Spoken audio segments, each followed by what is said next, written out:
ಮನೆಗಳನ್ನ ಕೇಳಿ ಅದಾದ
नागेन्द्रहाराय त्रिलोचनाय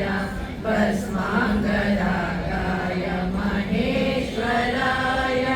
नित्याय शुद्धाय दिगम्बराय तस्मै नकाराय नमः शिवाय नमः शिवाय नमः शिवाय गङ्गाधर शिवाय मन्दाकिनी सलिलचन्दन चर्चिताय नन्दीश्वर प्रमथनाथा महेश्वराय मन्दार पुष्प बहुपुष्प सुपूजिताय तस्मै मकाराय नमः शिवाय नमः शिवाय नमः शिवाय गङ्गाधर शिवाय गौरी वदनाब्जवृन्द सूर्याय दर्शननाशकाय श्रीनीलकण्ठाय वृषध्वजाय तस्मै शिकाराय नमः शिवाय नमः शिवाय नमः शिवाय गङ्गाधर शिवाय वसिष्ठकुम्भोद्भव गौतमाय मुनीन्द्रदेवार्चितशेखराय चन्द्रार्क वैश्वानरलोचनाय तस्मै वकाराय नमः शिवाय नमः शिवाय नमः शिवाय गङ्गाधर यक्षस्वरूपाय जटाधराय पिनाकहस्ताय सनातनाय दिव्याय देवाय दिगम्बराय तस्मै यकाराय नमः शिवाय नमः शिवाय नमः शिवाय गङ्गाधर नमः शिवाय नमः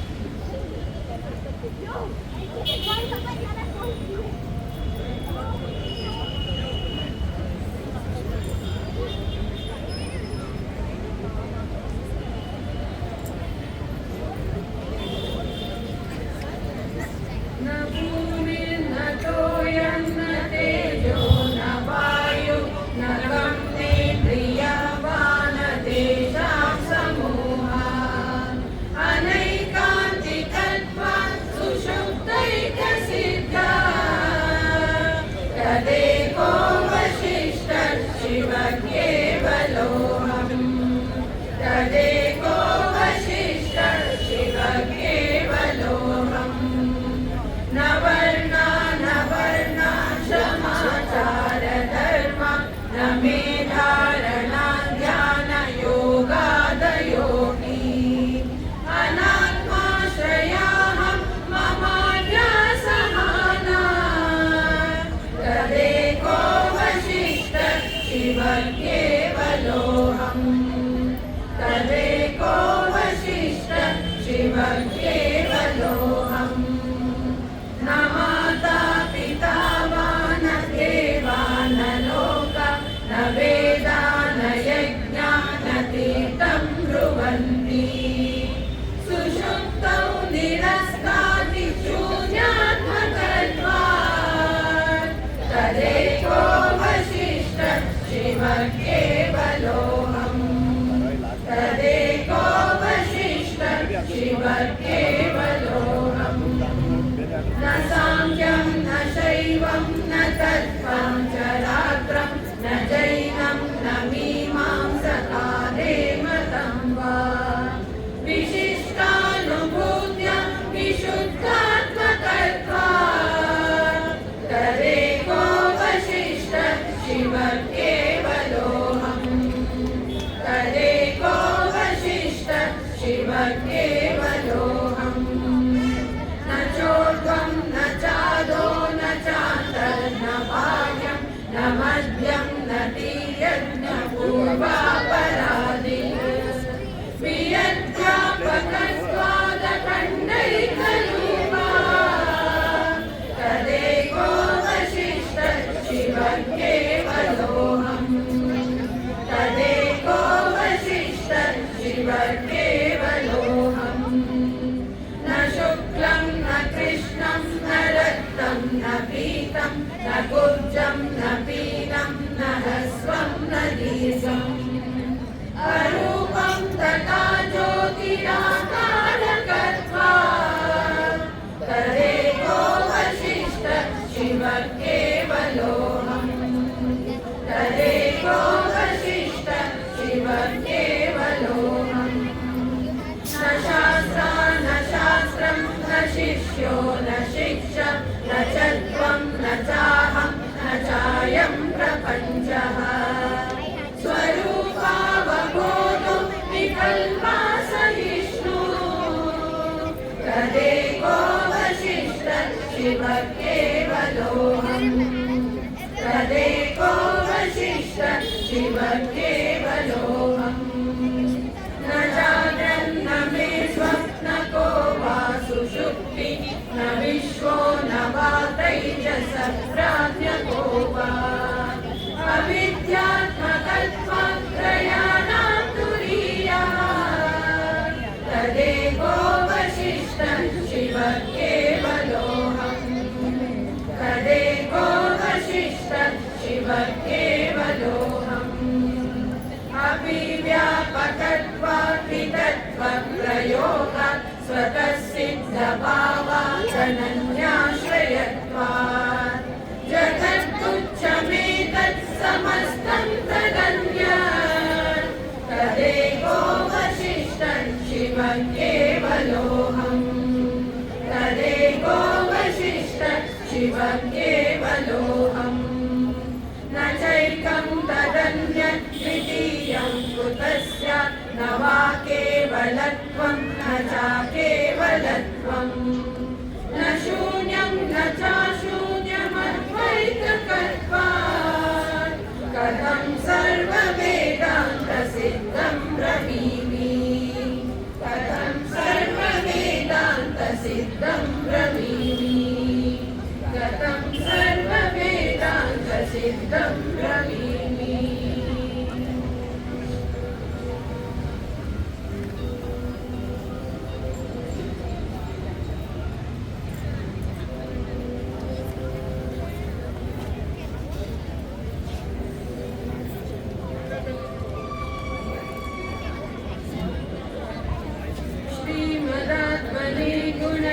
सिन्धवे नमः शिवाय रामदेशदूतकोपबन्धवे नमः शिवाय नामशेषिकानमद्भवान्तवे नमः शिवाय वामरेतरप्रधानबन्धवे नमः शिवाय नमः शिवाय कालवीतविप्रवालपादते नमः शिवाय शूलभिन्नदुष्टदक्षपालते नमः शिवाय मूलकारणाय कालकालते नमः शिवाय पालयाधुना दयालपालते नमः शिवाय नमः शिवाय इष्टवस्तुमुख्यदानहेतवे नमः शिवाय दुष्टदैत्यवंशधूमकेतवे नमः शिवाय सृष्टिरक्षणाय धर्मसेतवे नमः शिवाय अष्टमूर्तये वृषेन्द्रकेतवे नमः शिवाय नमः शिवाय आपदद्रिवेदकण्ठहस्तते नमः शिवाय पापहारि दिव्यसिन्धुमस्तते नमः शिवाय पापदारिणे लसन्नमस्तते नमः शिवाय शापदोषखण्डनप्रशस्तते नमः शिवाय नमः शिवाय व्योमकेश दिव्यभव्यरूपते नमः शिवाय हेममेदिनी नरेन्द्रचापते नमः शिवाय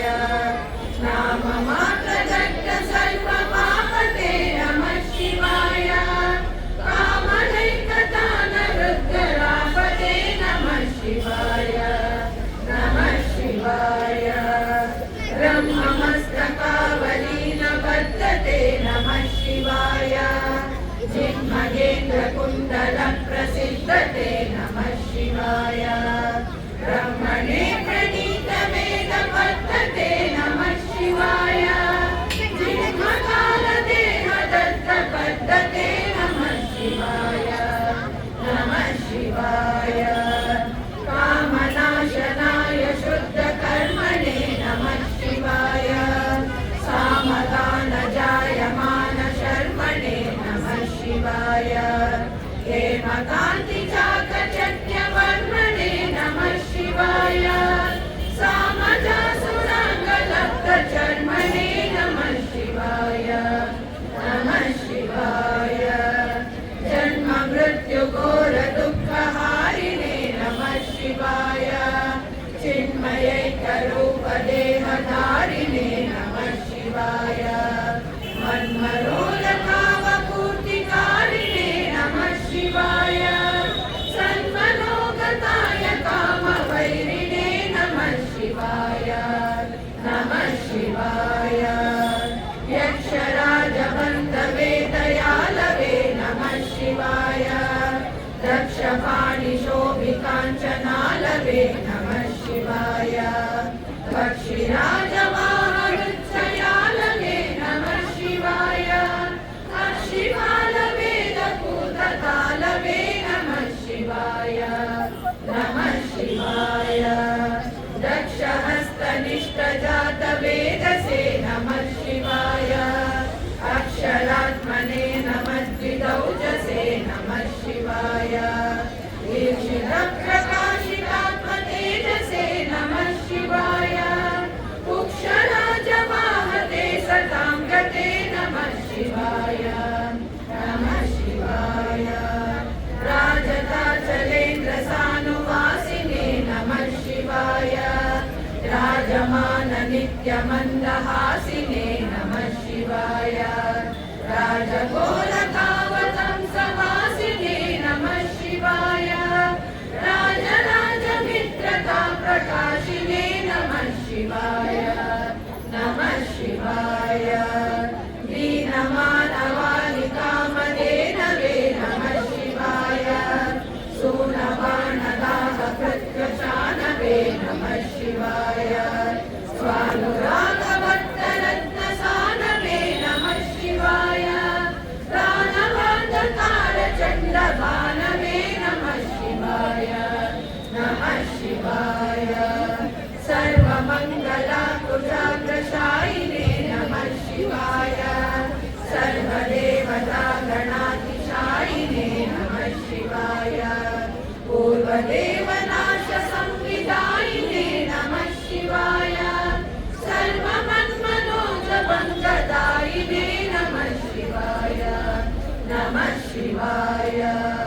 सोक्तभक्तितोऽपि भक्तपोषिणे नमः शिवाय माकरन्दसारवशिभाषिणे नमः शिवाय एकबिल्वदानतोऽपि तोषिणे नमः शिवाय नैकजन्मपापजालशोषिणे नमः शिवाय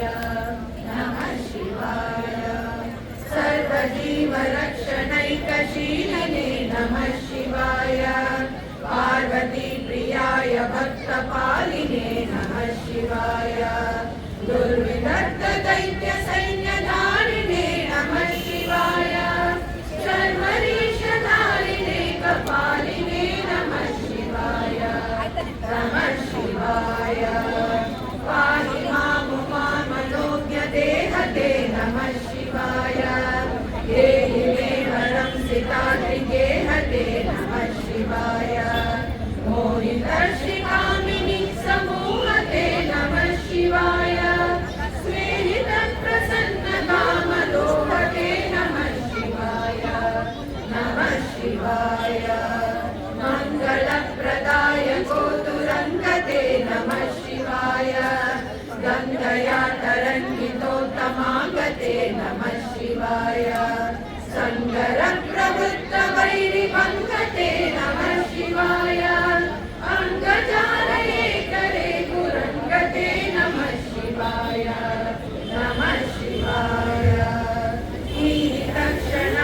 हीतक्षणप्रदानहेतवे नमः शिवाय आहिताग्निपालकोक्षकेतवे नमः शिवाय देहकान्तिदूतरौप्यदातवे नमः शिवाय देहदुःखपुञ्जधूमकेतवे नमः शिवाय रक्ष दीनसत्कृपाकटाक्षते नमः शिवाय रक्ष सप्ततन्तुनाशदक्षते नमः शिवाय वृक्षराजभानुपावकाक्षते नमः शिवाय रक्ष मां प्रसन्नमात्ररक्षते नमः शिवाय न्यङ्कुपाणये शिवङ्कराय ते नमः शिवाय सङ्कटाब्धिकीर्णकिङ्कराय ते नमः शिवाय कङ्कवीशिताभयङ्कराय ते नमः शिवाय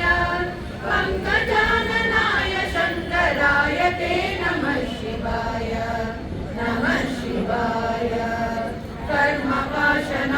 कर्मपाशनाशनीलकण्ठते नमः शिवाय शर्मदाय वर्यभस्मकण्ठते नमः शिवाय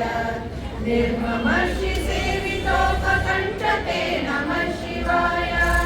कुर्मलेन निर्ममल्पकुण्ठते नमः शिवाय इष्टपादिपाय नम्रविष्णवे नमः शिवाय शिष्टविप्रभृद्भुवाचरिष्णवे नमः शिवाय इष्टवस्तु नित्यतुष्टजिष्णवे नमः शिवाय कष्टनाशनाय लोकजिष्णवे नमः शिवाय अप्रमेय दिव्यसुप्रभावते नमः शिवाय सत्प्रपन्नरक्षणस्वभावते नमः शिवाय स्वप्रकाशनिस्तुलानुभावते नमः शिवाय चित्रनिम्बदर्शितान्द्रभावते नमः शिवाय सेवकाय मे हृदप्रसीदते नमः शिवाय भावलभ्यतावकप्रसादते नमः शिवाय पावकाशदेव पूज्यमानते नमः शिवाय प्रावकाङ्घ्रिभक्तदत्तमोदते नमः शिवाय दिव्यभोगदायिने नमः शिवाय शक्तिकल्पितप्रपञ्चभागिने नमः शिवाय भक्तसङ्कटापहारयोगिने नमः शिवाय युक्तसन्मनस्सरोजयोगिने नमः शिवाय अन्तकान्तकाय पापहारिणे नमः शिवाय शन्तमाय दन्तिचर्मधारिणे नमः शिवाय सन्तताश्री